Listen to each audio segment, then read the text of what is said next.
और चलिए बड़ी खबर का रुख करेंगे। एनडीटीवी की खबर का असर हुआ है। अजमेर से खबर है, बुराज तालाब की पाल टूटने से तबाही मची हुई है। स्वास्तिक नगर में कई परिवारों को नुकसान हुआ। इससे अजमेर तहसीलदार ने बयान दिया है। पीड़ित लोगों के घरों का सर्वे कराया जाएगा, ये तहसीलदार कह रहे हैं।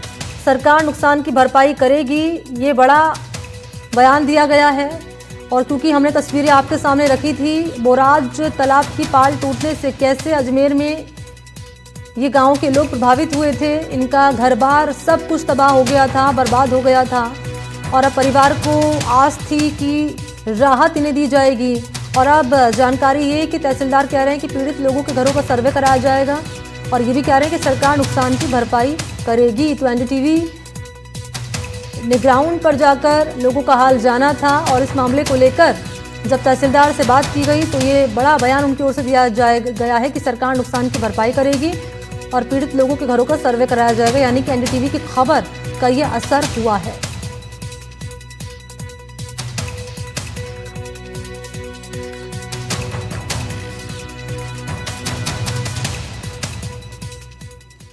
तो अजमेर के बुराज गांव में गुरुवार की रात सपनों की नींव बह गई। तालाब की टूटी पाल ने सैकड़ों घरों को डुबो दिया। ये सिर्फ पानी नहीं था, ये भरोसे की बाढ़ थी। वो सैकड़ों परिवारों के सपने और मेहनत को अपने साथ बहा ले गए।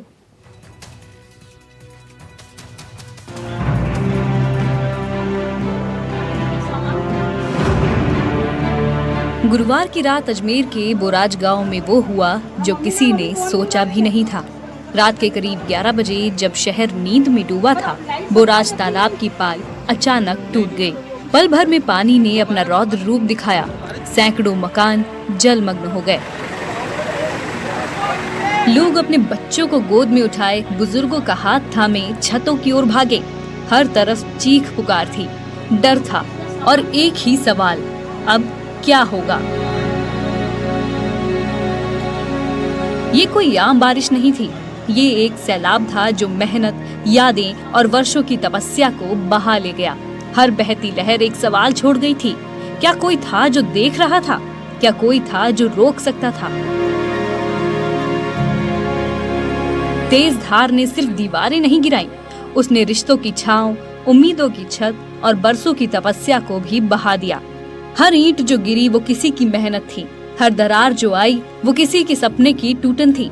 ये पानी नहीं था, ये उन अधूरी कहानियों की बाढ़ थी जो कभी खेतों में फसल बनकर मुस्कुराती थी।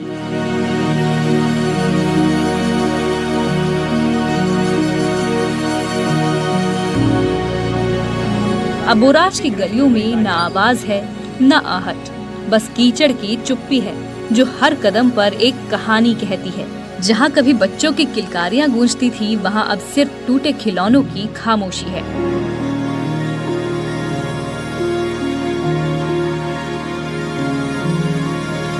सड़कों पर जो पानी भरा है वो सिर्फ बारिश का नहीं, वो उन सपनों का समंदर है जो बरसों की मेहनत से सींचे गए थे।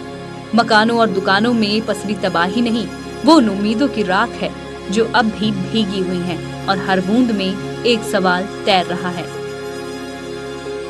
ये हमारे स्वास्तिक नगर वरुण सागर की घटना है जो कल रात को 11 बजे यहाँ पे पूरा पोल खुल गया था और हमारे घरों की हालत पूरी अस्त व्यस्त हो रही है। न बैठने की जगह है न क्या है। पूरे गणपति रखे थे हमारे पूरे खंडित हो चुके हैं। हमारे पूरी हालतें, हमारे बच्चे ही पूरे घर में ही नहीं है, पर हम छोड़ के आए हैं कहीं और उनको, बच्चों को ही।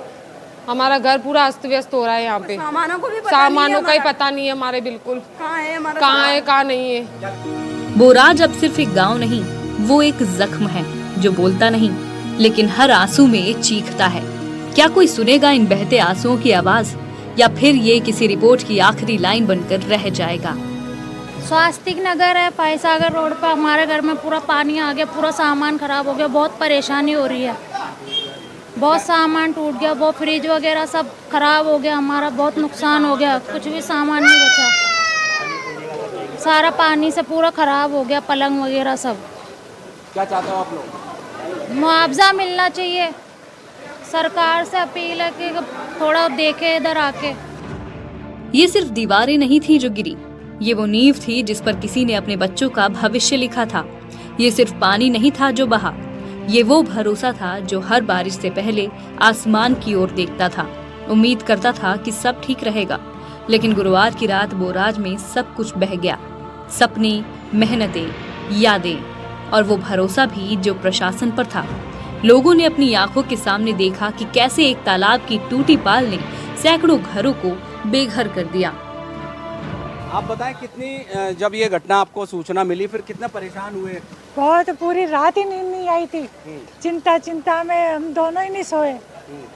और सुबह देखने आए बच्चों को, सुबह नाश्ता लेके आए, खाना लेके आए। अब क्या करें?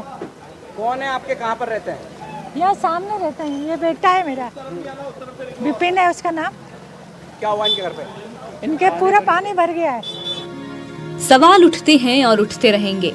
पहले से अलर्ट क्यों नहीं थे? क्या मौसम की चेतावनी सिर्फ फाइलों में दबी रह गई?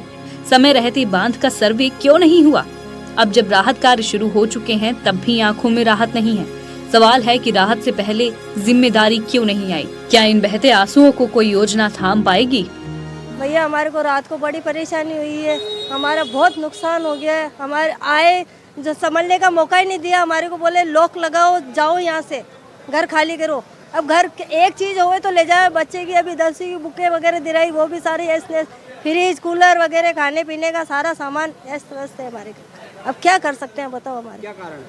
ये बाढ़ आई, बोराज का जो तालाब टूटा है, इसके कारण हमारी ये हालत हुई है। बोराज की ये रात सिर्फ एक हादसा नहीं थी, ये एक चेतावनी थी, एक चीख जो कीचड़ में दब गई, एक सबक जो हर बहती बूंद में लिखा है कि लापरवाही की कीमत हमेशा वही चुकाता है जो सबसे कमजोर होता है। और आज बोराज सिर्फ एक गांव नहीं, वो एक सवाल है जो हर प्रशासनिक गलती पर गूंजता रहेगा।